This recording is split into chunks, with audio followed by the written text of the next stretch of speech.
আসসালামু আলাইকুম, সবাই কেমন আছেন? আশা করি যে যেখানে আছেন অনেক ভালো আছেন। আমিও আলহামদুলিল্লাহ অনেক অনেক ভালো আছি।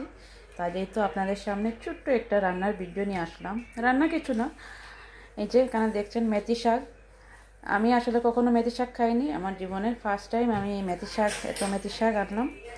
আর আজ এই মেথি শাকটি আমি ভাজি করব আর আপনাদের সাথে শেয়ার করব যে কীরকম আমি ভাজি করলাম এটা। আর এটা তেমন কোনো কঠিন কাজ না, অবশ্যই সবাই জানেন কিভাবে খেতে হয়, সব কিছু সবজিগুলো কীভাবে ভাজি করে খেতে হয় সবটাই জানেন, কিন্তু আমার হচ্ছে এটা প্রথম অভিজ্ঞতা।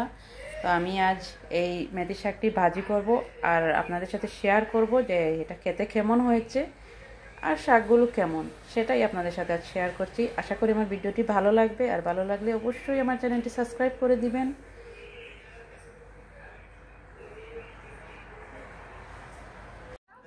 তো আমি যে শাকগুলোকে এইভাবে মানে করছি, কারণ এইটা আমি দিচ্ছি না, এটা দিলে নাকি তিতা লাগে, সেই কারণে এই জিনিসটা আমি আর দিচ্ছি না, এটা ফেলে দিচ্ছি।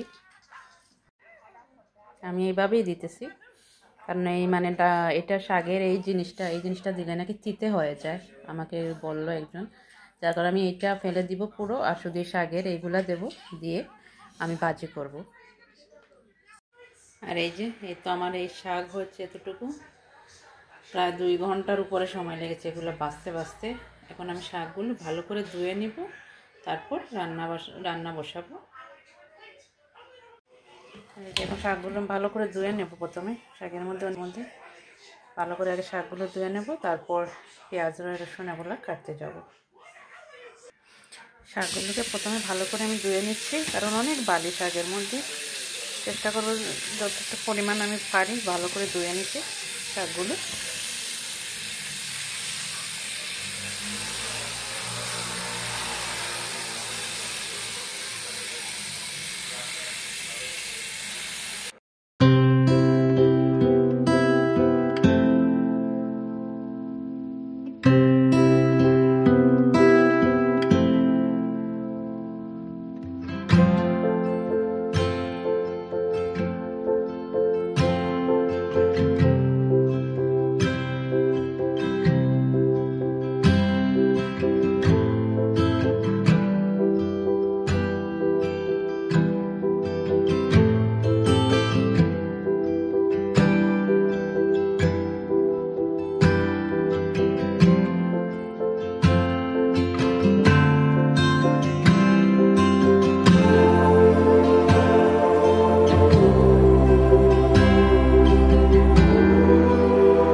ফাইনাল লুক দেখতে অনেক সুন্দর হয়েছে।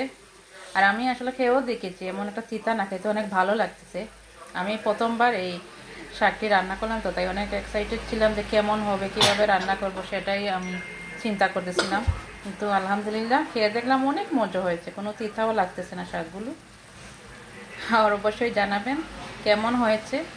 আর আজকের ভিডিওটি এই পর্যন্ত, ছোট্ট শুধু এই একটা রেসিপি আপনাদের সাথে শেয়ার করলাম। যদি ভালো লেগে থাকে অবশ্যই আমার চ্যানেলটি সাবস্ক্রাইব করে দিবেন। সবাই ভালো থাকবেন। আসসালামু আলাইকুম।